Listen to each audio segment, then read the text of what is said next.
So I hope everyone is doing well. And we're in our third session now, reading the Genjōkōan.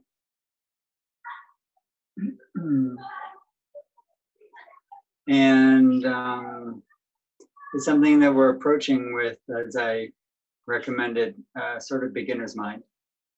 That everybody is, coming from a different place in your practice, in your experience, in your exposure to teachings. And that's all helpful. And just like in our sitting, all of our experience led us to this point, and then we forget it. So when we sit here, we kind of are just sitting here. And so also when we're reading any Dharma text, if it's for the sake of our practice, then we also can approach it like just reading. We're just reading.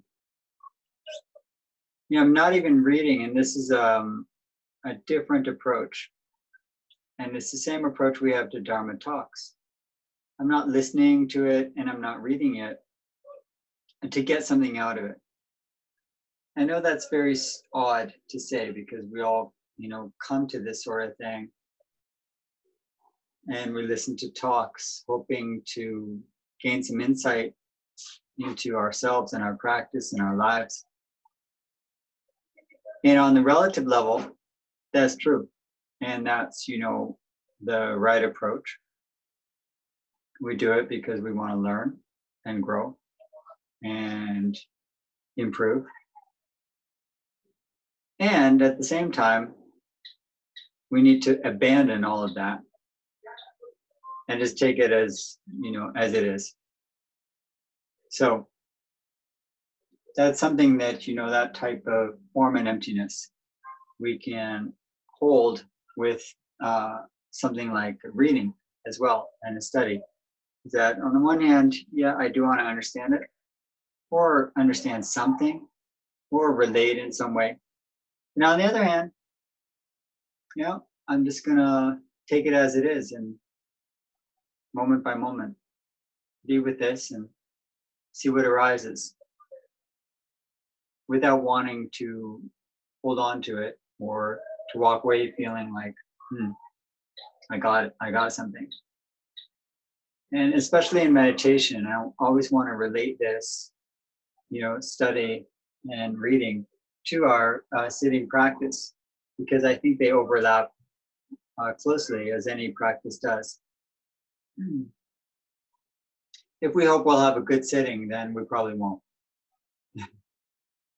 And we have to accept that many of our sittings are just sitting, just sitting. And you end up thinking, sometimes afterwards, if you're thinking about it, you think, well, that wasn't so helpful, or, that was actually just a lot of distraction, or even worse, I was just, ruminating on my problems. And that was my sitting, so why bother? Yes. If we want to get something out of it, then it's not a good idea.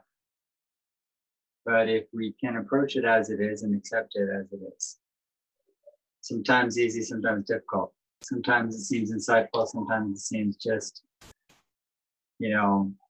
useless. Sometimes I understand, sometimes I don't. Okay. So it's a challenging approach, but I think it's essential if we want to continue our commitment to practice and learning. There's a sort of letting go of wanting to get something out of it, and then we can want to get something out of it or be interested in learning from it. But first, we need to clear that away.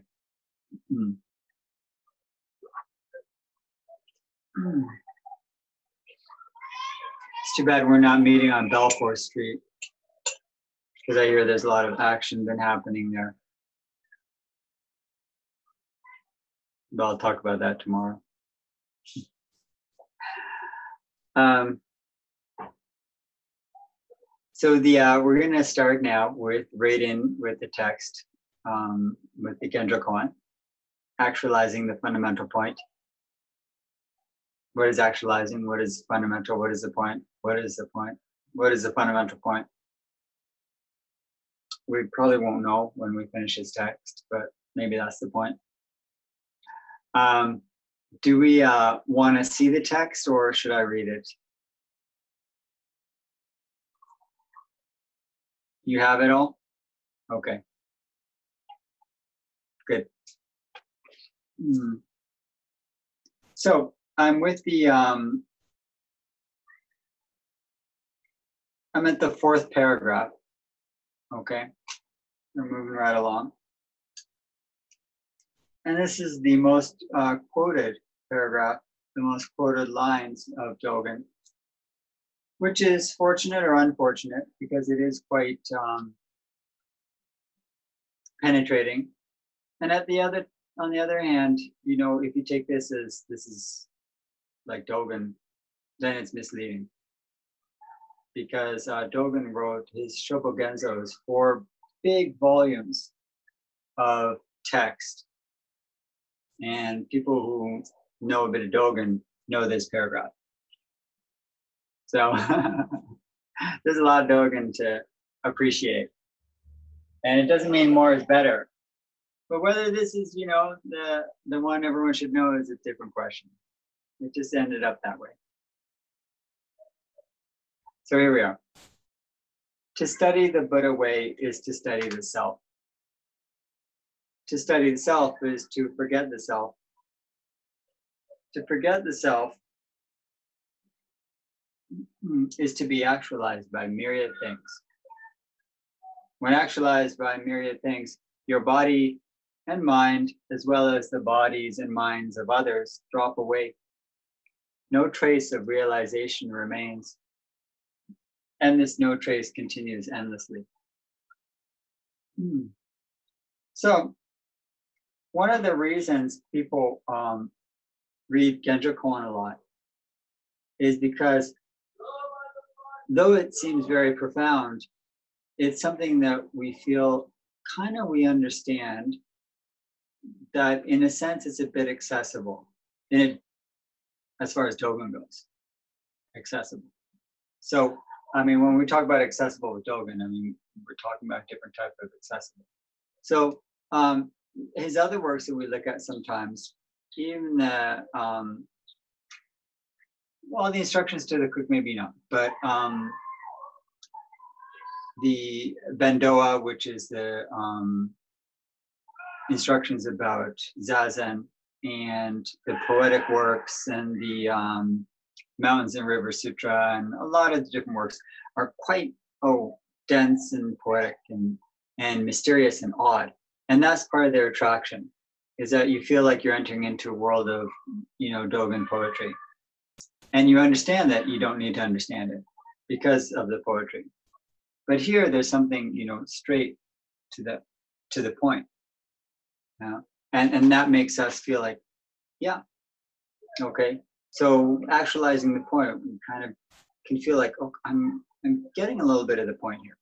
To study the Buddha way is to study the self. And of course, whenever any of you want to offer a view or a comment, please do, because it's only helpful. To study the Buddha way is to study yourself. The other thing we need to clarify, of course, and this is, you know, the first thing, is to understand when we're talking about studying and practice are the same thing here. When we talk about, so the whole idea here as a teacher of the head of a large monastery, an important monastery, but even when he wasn't, when we talk about studying the Buddha's words or the sutras or the teachings of masters and all the sorts of Dharma teachings, when we talk about studying them, to study and to practice are one and the same. We're reading them in order to, and I mentioned this last week, we're reading them, studying them in order to, you know, become liberated, you know, of our difficulties and our suffering, so that we can be much more beneficial in this world. and much more helpful and cause less harm. So, I mean, that's why we're studying. So when you read something, it just brings the reading into a different frame.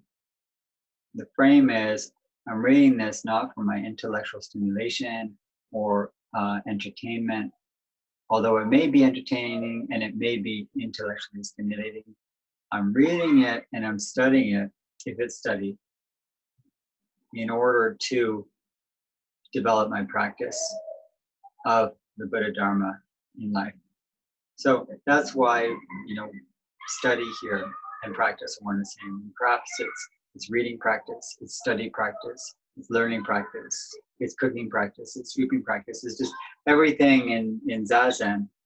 Again, in the Fukan is talking about Zazen for all people. And in that text, he says, don't think of Zazen as sitting meditation. It's not sitting meditation. It's really all activities. So here, the activity is study.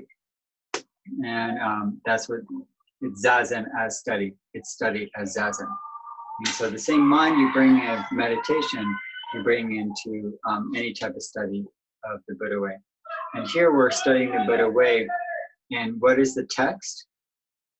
And this is really quite amazing. What is the text of the Dharma that Dōgen is pointing to here? The text is yourself. The text is your body and mind. The text is your thoughts. The text is your breath. The text is your feelings. The text is your judgments. This is the text that we're studying in this practice. And, you can be reading the Buddhist sutras, and at the same time, you're looking at your mind. It's pointing to your mind. And anything we do, what we're doing is we're looking back at the mirror, which is, it's not so much that you're looking at the world, you're looking at the world. You're hearing the bus, you're hearing the kids playing, you're hearing all these things. But at the same time, you're hearing your mind hearing them, right? You're studying yourself, the relationship you have to the world. What is your relationship to the world? So yeah, there's looking at, the form and sensations and perceptions, and then volition, and that's the karma part in the 5 skandhas. And you're looking at how those arise and pass and everything. But how is the self formed? How the self forming self, me. How am I formed in relation to my experience? So when I'm looking and I'm being mindful of my experience around me, it's one thing to say I hear a plane flying by, I taste, some tea, I have all of these mindful moments. But mindfulness is not the point of mindfulness. Mindfulness of the object is not the point of mindfulness. It's ultimately mindfulness itself. That's what we're studying when we're mindful of something. Where am I in all of this? And that's not an ego question. That's a question that starts to then see that the self is a product of all of these experiences. So we're studying the self in order to be free of self, or the attachment we have to self. This is the point of it, right? Is to end suffering.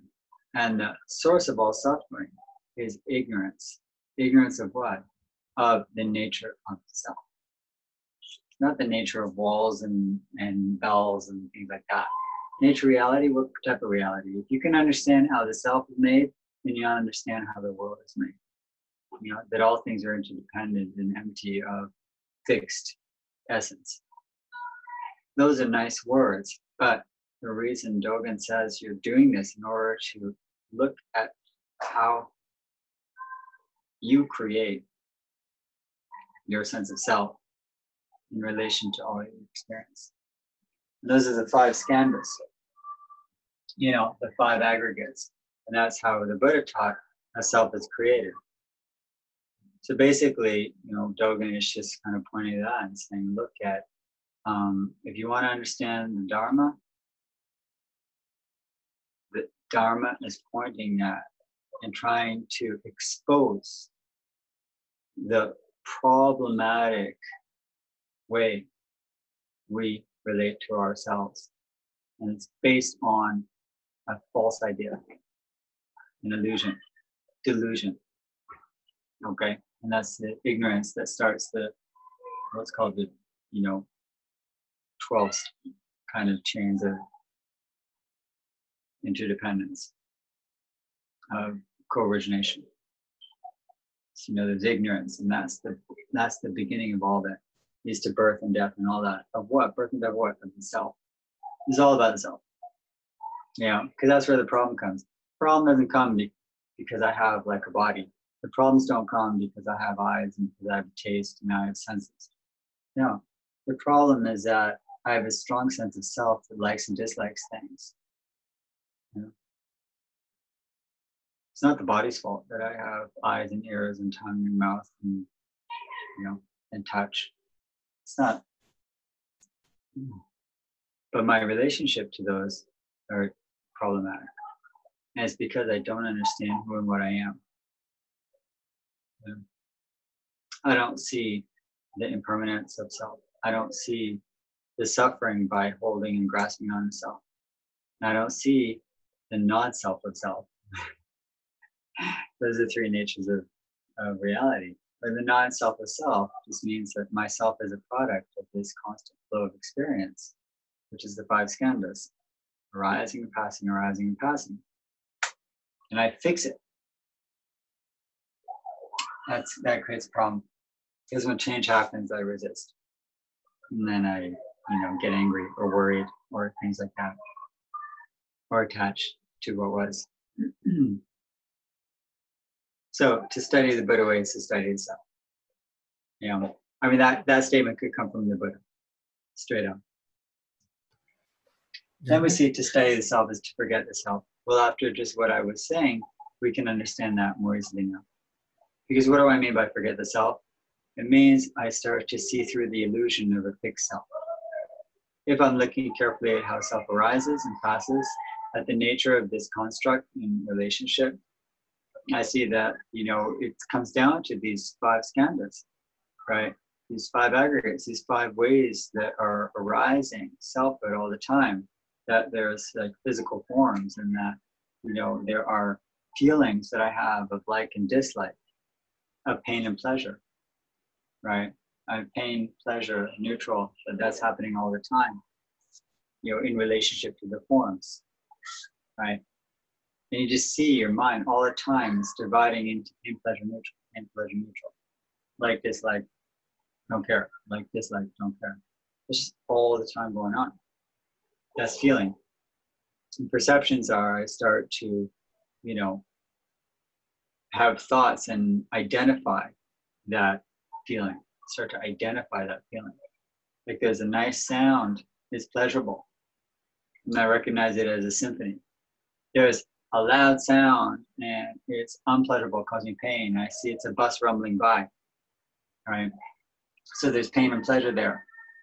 And then I identify it as bus and I identify it as like music, okay? That's the perception part. And then there's volition, which is the 4th skandha. And again, this is a description of how self is created, right? So that one is then, when I take a look at that object that I identified, okay, I create a sort of relationship to it. That's the 4th level where my karma is created, because I have desire. And I not only like and dislike it, right, but I want or I don't want. And I start to have all these thoughts about it, and criticisms and things like that, and judgments. So that's the 4th level. And then the 5th of consciousness, where I've brought it all together into this general sense of like embodiment. Like I've coalesced it, I've brought it together into like this overall consciousnness of me. But really, when I see it in its different parts, the aggregates that the Buddha, kind of analyzed, we then see that it's a little easier to forget the me when I'm just looking at, or I can pause. I don't have to put it all together into a self when I notice that there's pain and pleasure, when I notice that there's sound, or even when I have perceptions and I can identify objects and I say, yeah, blue sky, bells, dog, all these things. And I have likes and dislikes.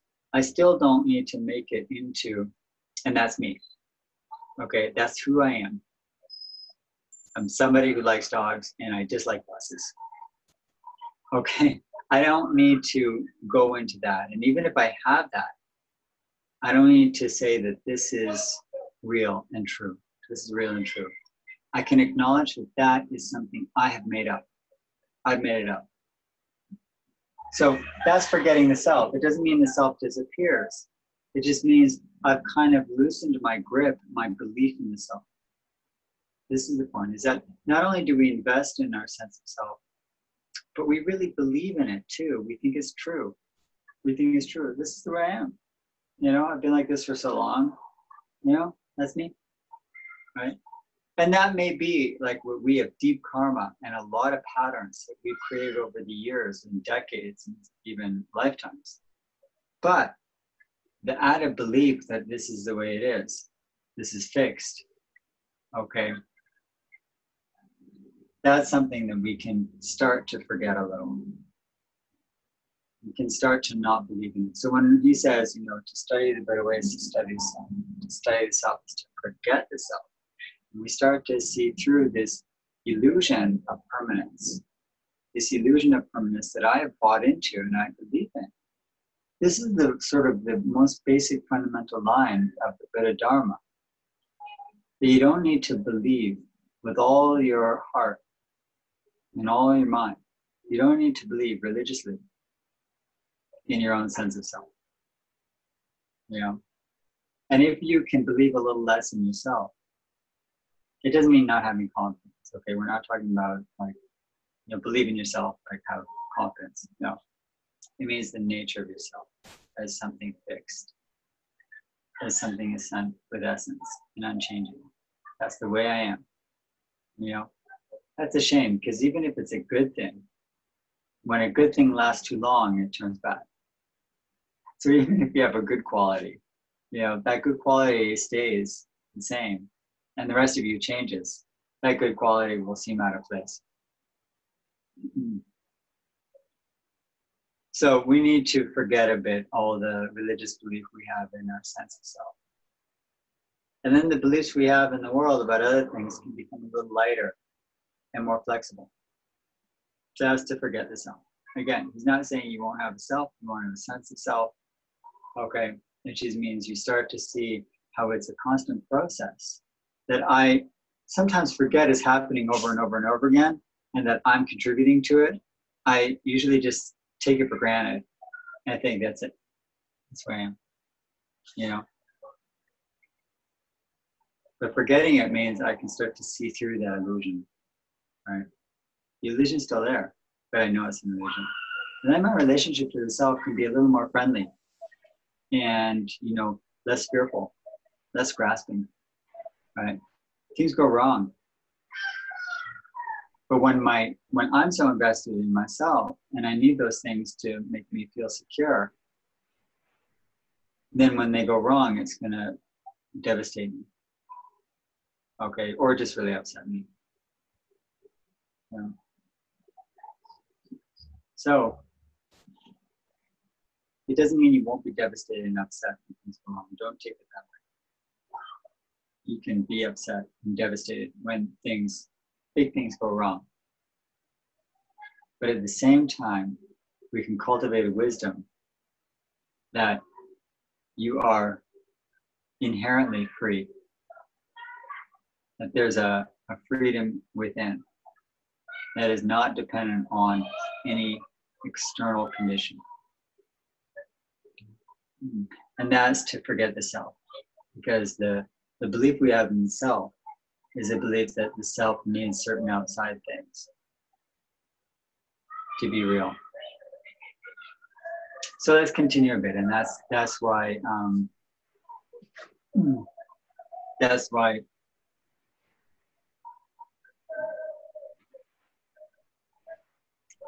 these words are helpful, and at the same time, you know, we need to be free of the words as well. So, study the better ways to. Please ask a question. Thank you. So about studying the self, you know, it's like it's summed up in so few words within this passage of the Shobo Genzo, of the Genjōkōan. And then just like when you were talking about this categorization of the different aspects of how we perceive and how this self kind of comes to be, of body, sensation, perception, volition, and awareness and consciousness. So I feel like some of these kind of categories are easier to work with, in a sense of kind of observing them and studying them and seeing their nature of change and their kind of relational nature towards different things that might trigger them. And then I feel that in my practice, that's really a really powerful practice to be able to gradually kind of observe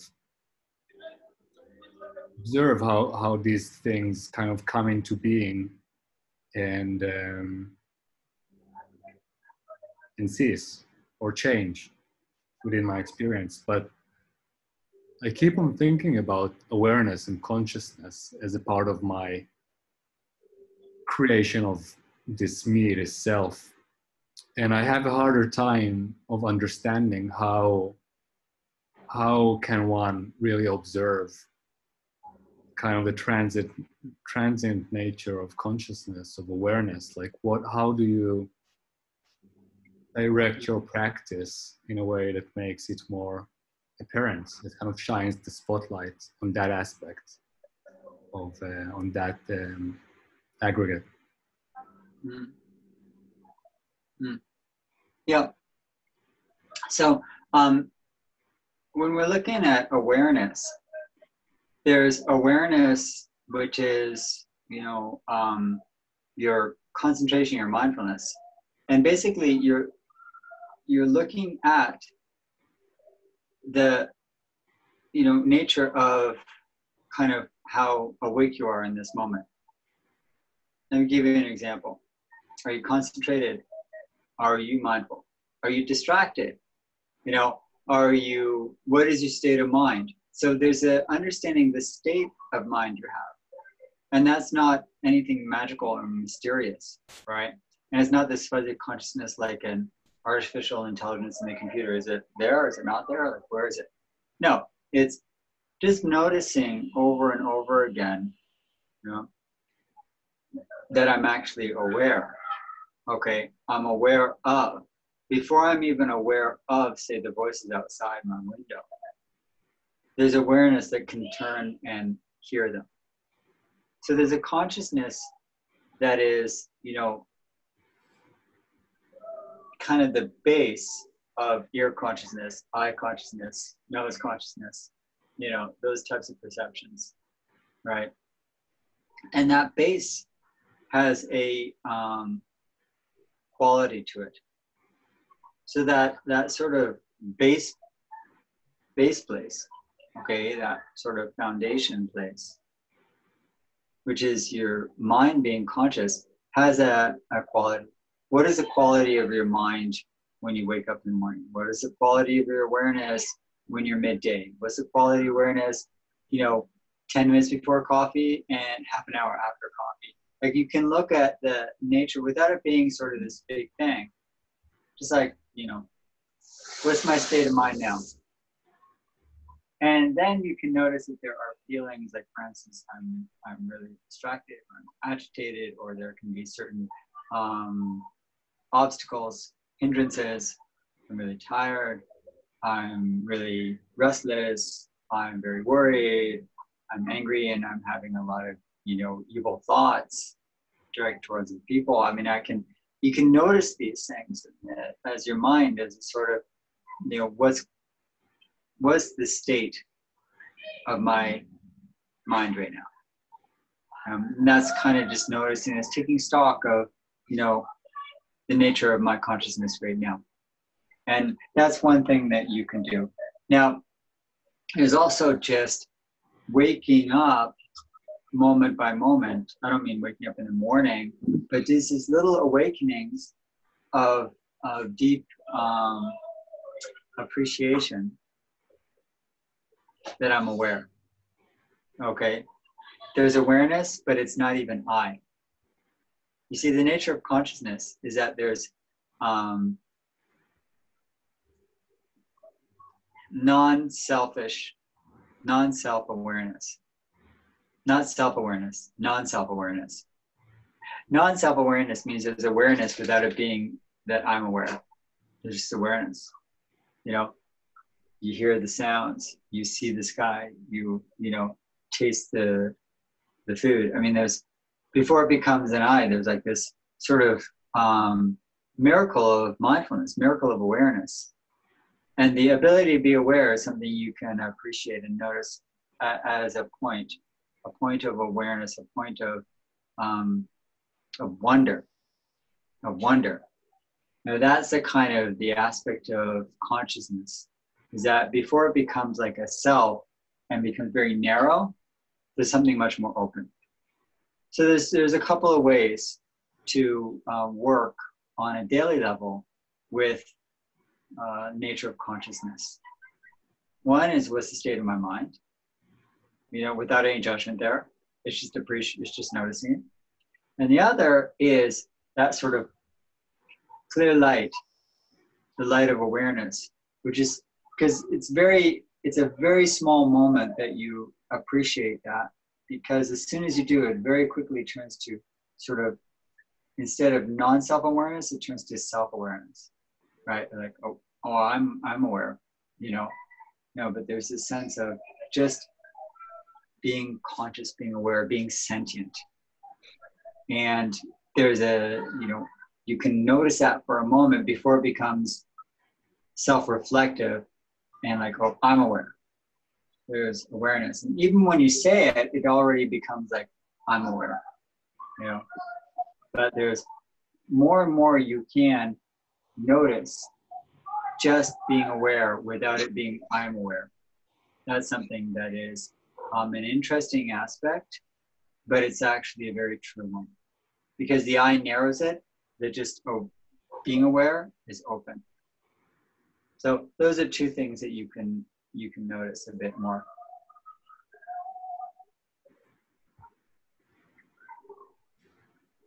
Thank you. Can I ask? Anything else? Can I ask? Yeah, can I ask? Of Daniel? course. Yeah, of course. Good to see you here. Wanted to ask, if everything is changing, you can only understand change from a constant viewpoint. If everything was changing, you would not know that it's changing if everything was changing. You need a point of reference to know that something is moving. You have to have a point of reference in relation to that movement. Mm. Mm.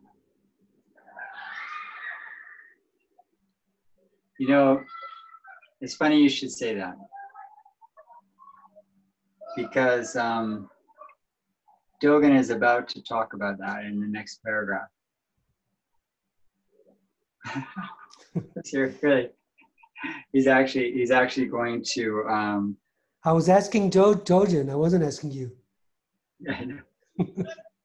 Dogen's going to answer you, but you may not like the answer.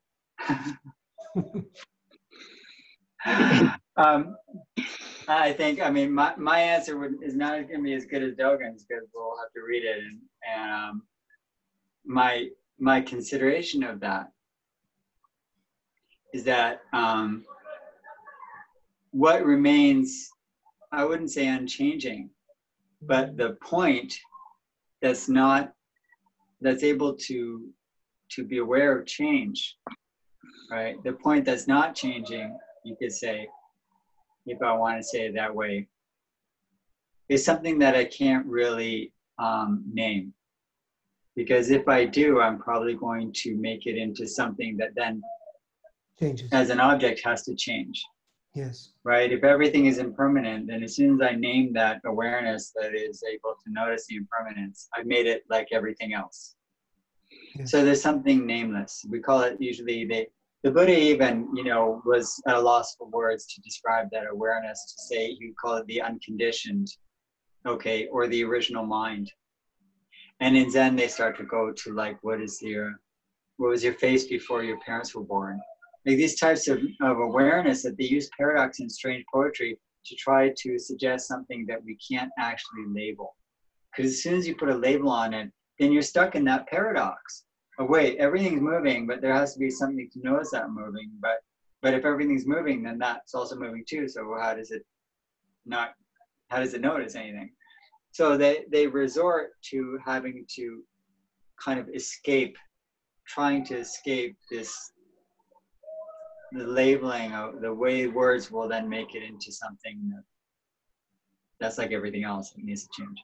So there's a paradox that you're pointing to, and the teachers have used poetry and paradox to try to get out of that.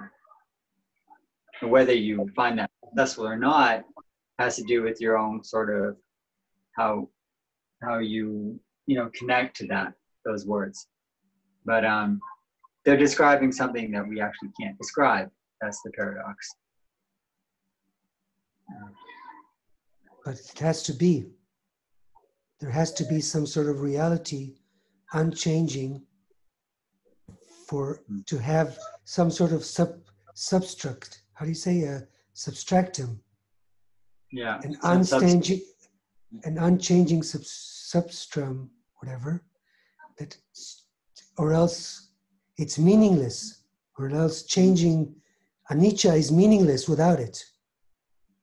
It's also if everything is appearing, arising and passing away very, very fast, even a split second, there's a moment where the in between the arising and the passing away.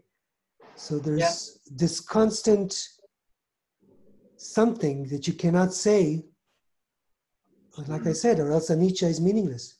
It doesn't mean anything. Yeah. We're just caught into the paradox of, as soon as you say there has to be something, then we've already turned it into something that needs to change. So as soon as you name it, it becomes impermanent. Yes. So that's the main paradox, is that if you name it, you've lost it. Yeah. And this is exactly what we're going to try to approach now. So I don't have anything else to say other than let's hold on to that and continue a bit further.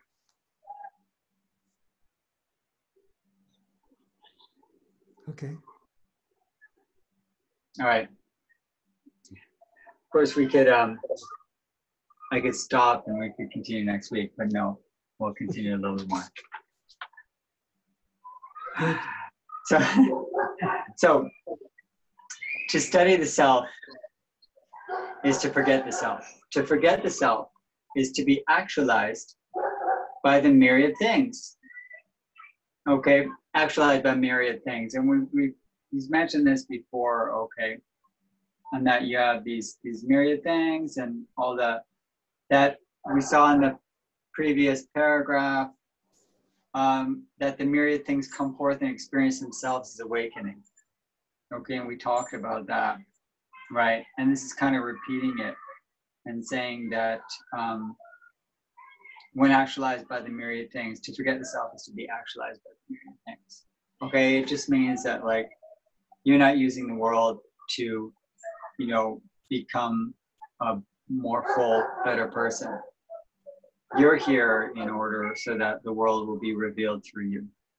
The world is revealed through you, and we are a product of innumerable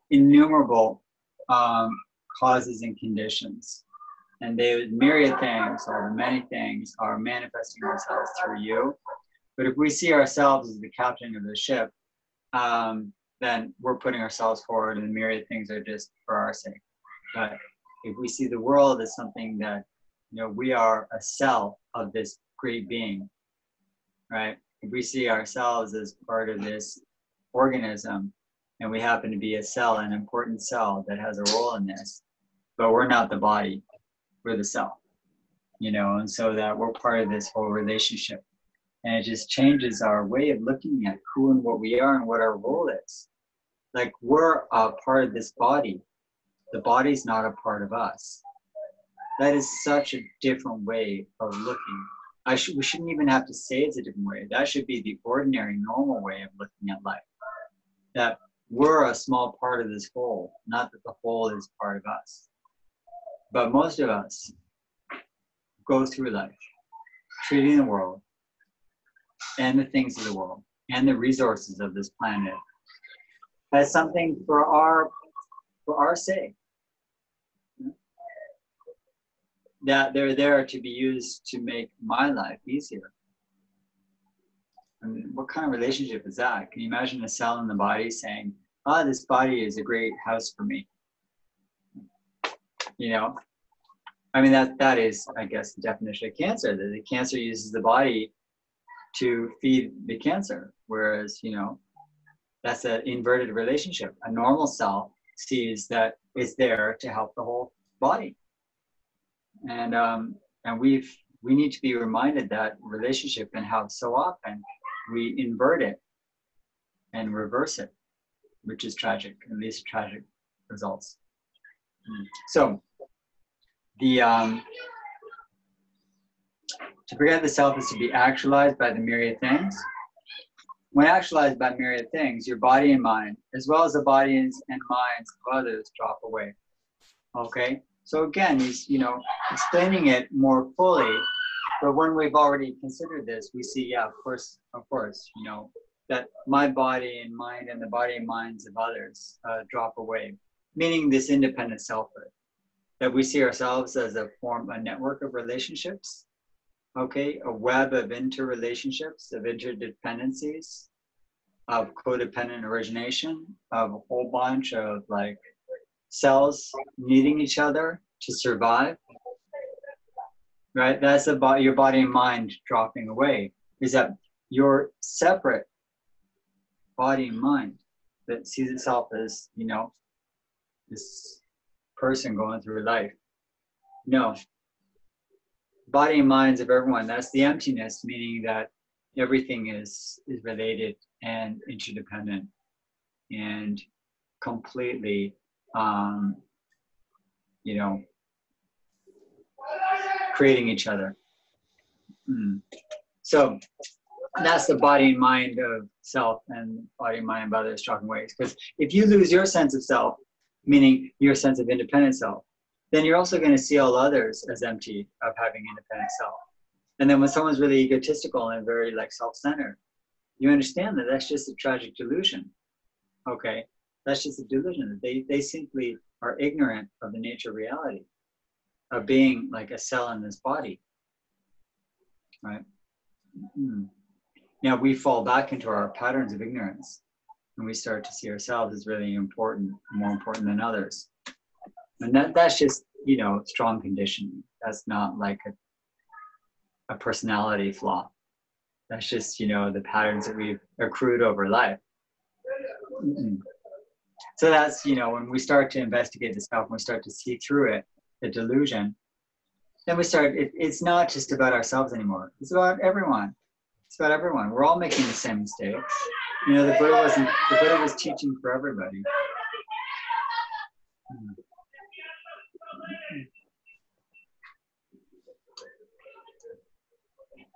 When actualized by myriad things, your body and mind, as well as the body and minds of others, drop away. No trace of realization remains, and this no trace continues endlessly.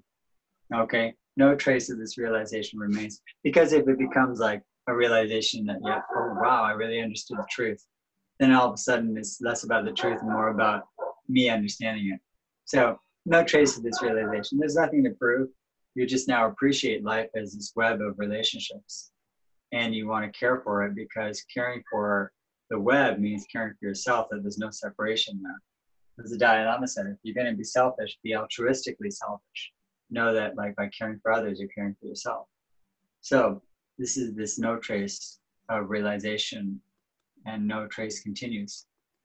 Now that this is not about you anymore. I mean, this practice is not about us. Not even about me being realized and being awakened. It's about being able to serve this web and this network much better, in a natural way, to come back into the true nature of life and of self. And that's as this totally interdependent relationship that we have with each other, with all beings. And so their body and minds drop away, meaning this self that we're competing with. There's no competition. I mean, it's not like my toes are competing with my, fingers. Like, that's just ridiculous. And yet somehow we've created this opposition between self and other.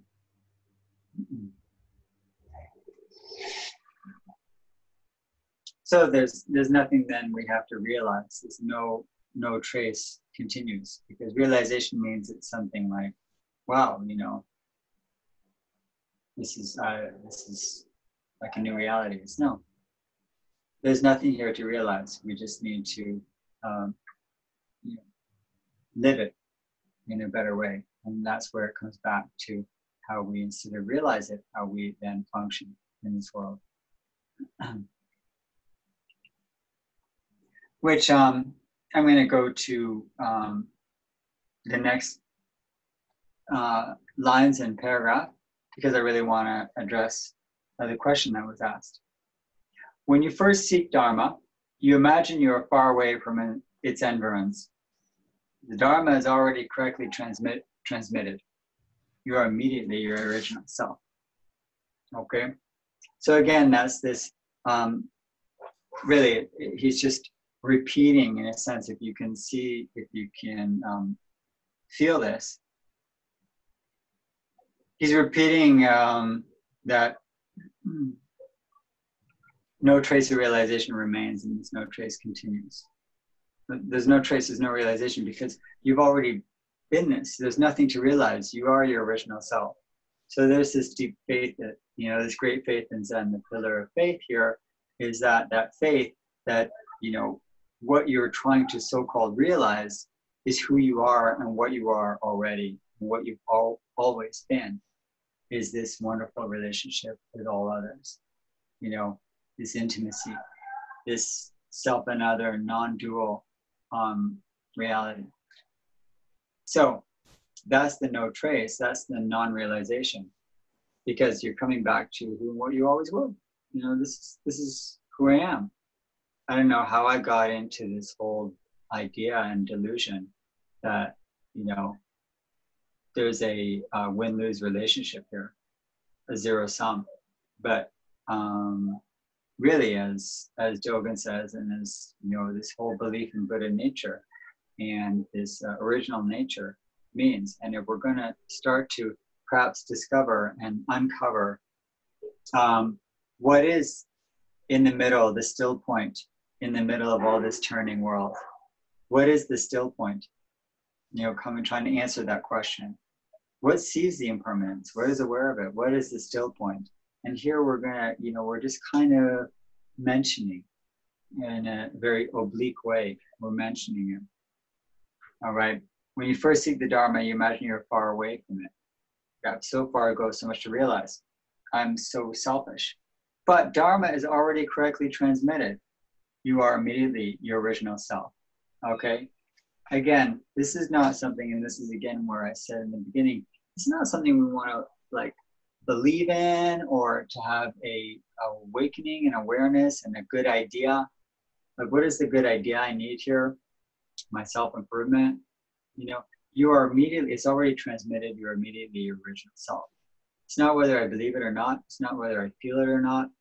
This is just a acceptance I need to repeat again and again, and to consider again and again. Original self, What is original self? Who am I? What am I? To study the Buddha way is to study the self. That means I'm studying not only my deluded self, but I'm also studying original self. We often think when we're studying self, we think, okay, I'm seeing through all the delusions. That's part of it. That's like the Theravada way, is you see through all the kleshas, all the difficulties, all the obstacles, all the hindrances. And then we enter in the field of Mahayana, where it says it's already transmitted and you are already your original self. Then once you let go of all the baggage, you see what you are. You see clearly. And what you see clearly is original self. That still point, that truth. What is that? Well, if I try to describe it as, Buddha's, I keep saying Buddha, Dōgen is careful, You define it, you lose it. He's doing that circle. He's circling it. He's circling the truth. But you have to look inside that circle. That's your study. That is your study. Dōgen will draw the circle and the Buddha will draw the circle, but it's for you to look within that circle. Okay? He's not going to point at a dot saying that's it. He's going to draw a circle and say, look, explore that within there. And the circle is yourself. But what self? There's the deluded self, but there's also original self. So when we're saying, when you're saying study the Buddha way, study self, we're studying simultaneously the nature of delusion and the nature of awakening. We're examining that in our mind. You're not just examining in your mind and in your sense of self what it means to be deluded, upset, and crazy, but what it means to be aware, compassionate, loving, open, and just simply present. So there's also the original self there that we're studying. Otherwise, we'll just seem like so problematic. But there's, as he says here, it's very reassuring. You're immediately original self. Okay. But finally, this is the last thing I want to read with you. And I want to be aware of the time here so we don't go too much. Okay. The last thing I want to read tonight, because this is will help us with our confusion. I didn't say which way. When you ride in a boat and watch the shore, you might assume that the shore is moving. But when you keep your eyes closely on the boat, you can see that the boat moves. Similarly, if you examine myriad things with a confused body and mind, you might suppose that your mind and nature are permanent. When you practice intimately and return to where you are, it will be clear that nothing at all has unchanging self. One more time. When you ride in a boat and watch the shore, or drive in a car and watch the side if you're a passenger, you might assume that the shore is moving. But when you keep your eyes closely on the boat, you can see that the boat moves. Similarly, if you examine myriad things with a confused body and mind, you might suppose that your mind and nature are permanent. When you practice intimately and return to where you are, it will be clear that nothing at all has unchanging self. But what is it that is noticing that unchanging, that nothing else has unchanging self? What is it that's noticing that? You may ask. Who sees when that you the practice boat is intimately. moving? Who sees that the boat is moving? The boat seems in relative to the shore, but then when you look at the boat, who sees in relative to the boat?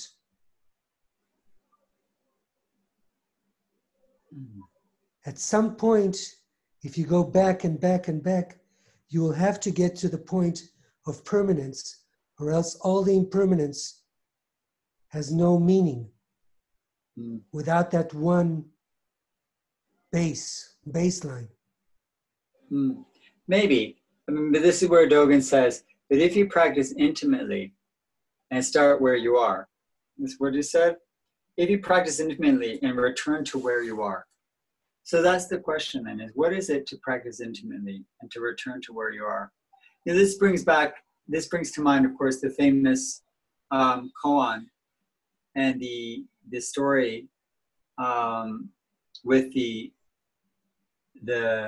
sixth patriarch, Hui Neng, when he was running away from the monastery and he's being pursued, and he went by a couple of monks who were arguing and a flag in the wind, and one of them, all this. One of them said that the flag is moving, and the other said that the wind is moving, and Hui Neng said, your mind is moving. And that was a kind of the same theme that if you want to understand impermanence, if you want to understand what it means that there's non-self, and of course, if you want to understand dukkha, you examine the mind, you study the mind, how the mind moves in relationship to its experience, right? So when we're trying to understand permanence and impermanence, it's not the things so much. It's not the things.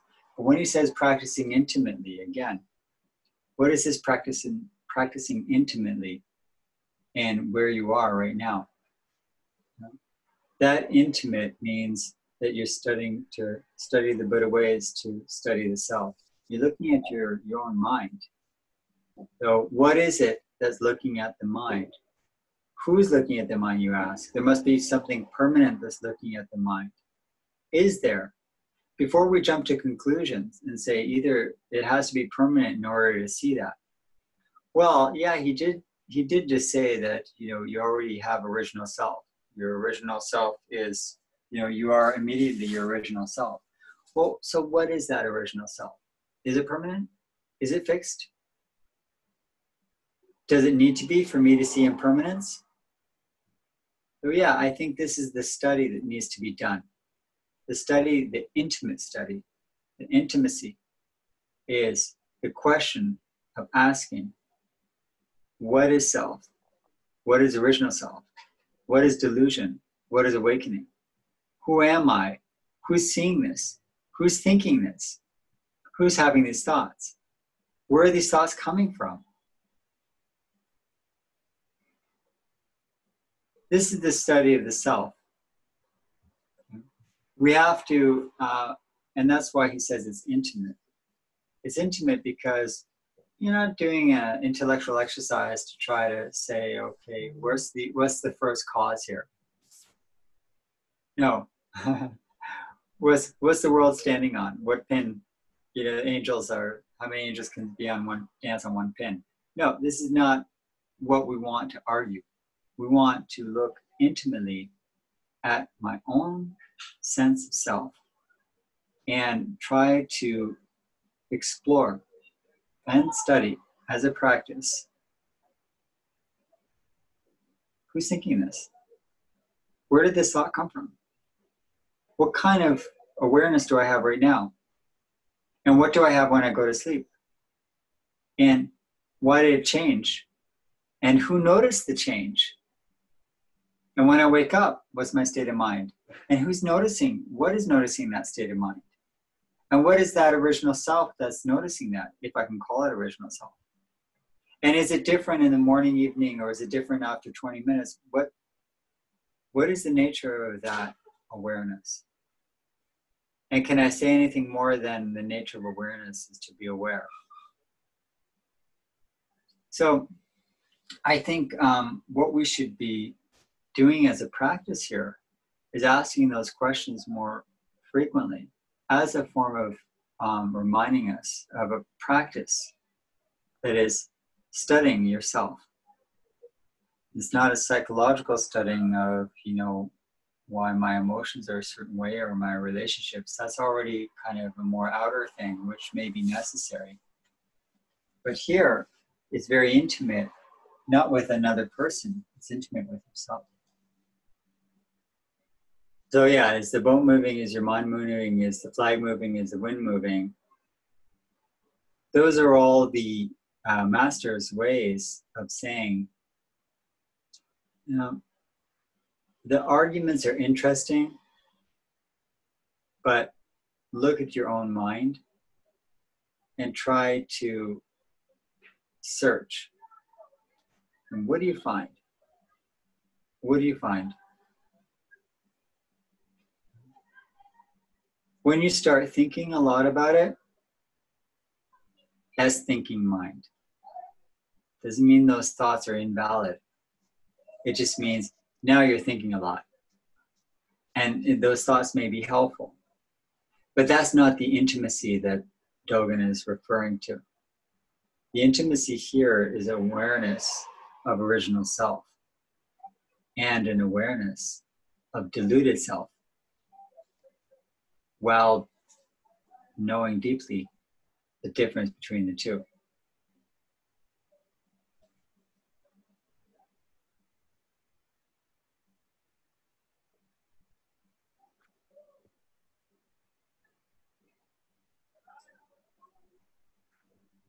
Does anyone have a question before we finish for tonight?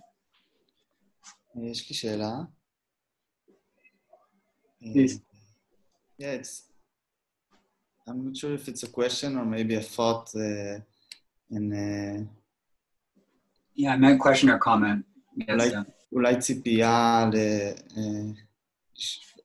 לתגובה למחשבה מסוימת.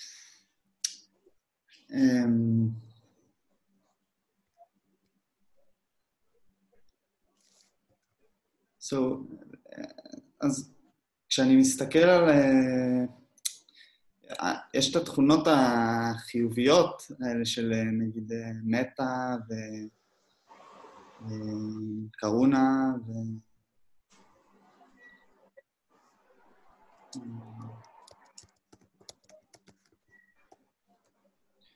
ואיכשהו כל פעם שאני מסתכל, אני מנסה נגיד לראות איפה, אם זה קיים, איפה אני רואה את זה. וקצת, עכשיו תוך כדי השיחה, כאילו קצת, זו מחשבה שעלתה שכאילו כל פעם שאני רואה את זה, אז אני גם פוגש את הסלף שרואה את זה, וכאילו זה קצת מתערבב, ותמיד זה מרגיש שזה לא באמת מטה. יש שם את הסלף הזה בכל מקום. ובהקשר מה שדוגן אמר על...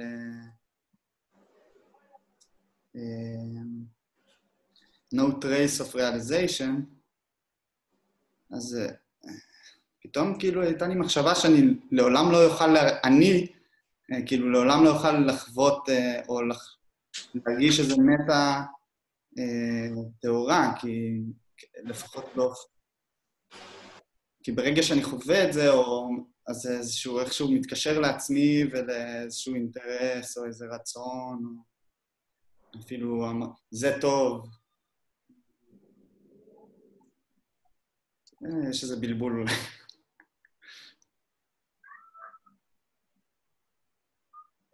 No, it's a good question.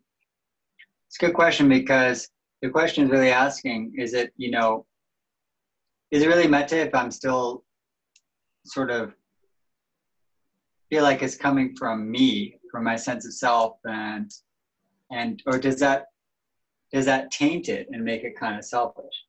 You know, the thing is, with these qualities and with our thoughts, what we're doing is we're training. It's a process of training where we're training the mind to let go of some harmful conditioning and to encourage some beneficial or helpful conditions or thoughts. Wholesome versus unwholesome. Wholesome means they're helpful, and unwholesome means they're harmful, or cause harm in some way either to myself or others. And we want to notice the difference between the two and to encourage one and to discourage the other. That's called right effort in the Eightfold Path. Now, while we're doing right effort and encouraging wholesome thoughts, like thoughts of metta and say compassion or sympathetic joy, those great things. At the same time, there's all the baggage of the self that we're carrying with us, right? And we're going to be carrying that for a long time, because we've been carrying it for a long time. And at some point, we can realize that we're carrying it, right? And the bag is, no longer so heavy. We've strengthened our awareness so that we can carry more baggage, but it's not as heavy anymore. So you can still have the self, but you don't take the self as seriously. This is the point. Don't think that you're going to have self-free metta. You're going to have metta mixed up with self. But that self doesn't need to be so heavy. Your relationship to that self doesn't need to be so, so tight. So take your metta seriously and take yourself less seriously. So when self keeps coming up, it's like, there's a conditioning again. When metta comes up, you honor it and you encourage it. So, Suzuki Roshi once said to a questioner student, when she asked him, she said, I have so many thoughts. And he said, what's wrong with your thoughts? Meaning, like, what is ourself? Ourself is a thought. And the thought comes up a lot. Don't see it more than a thought that comes up a lot. And then it's not as heavy. So you got a bag full of thoughts and you're carrying them around.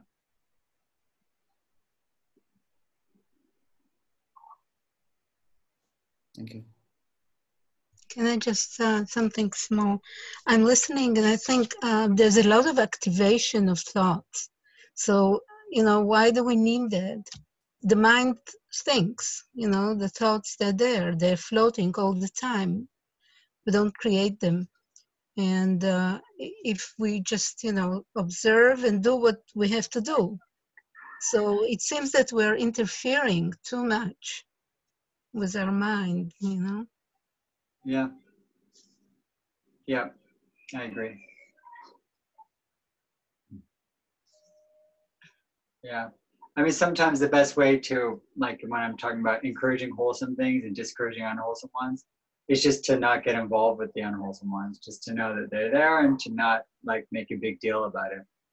And you move on. Yeah. One thing you will notice by studying the self is that your sense of self and the thoughts you have, are pretty impermanent. Thoughts come and go. If you can tell me what you were thinking an hour ago, that'll be remarkable. True. Thank you. Thank you, everyone. So look, let's finish with a minute to sit and quietly. Now we'll continue on our own.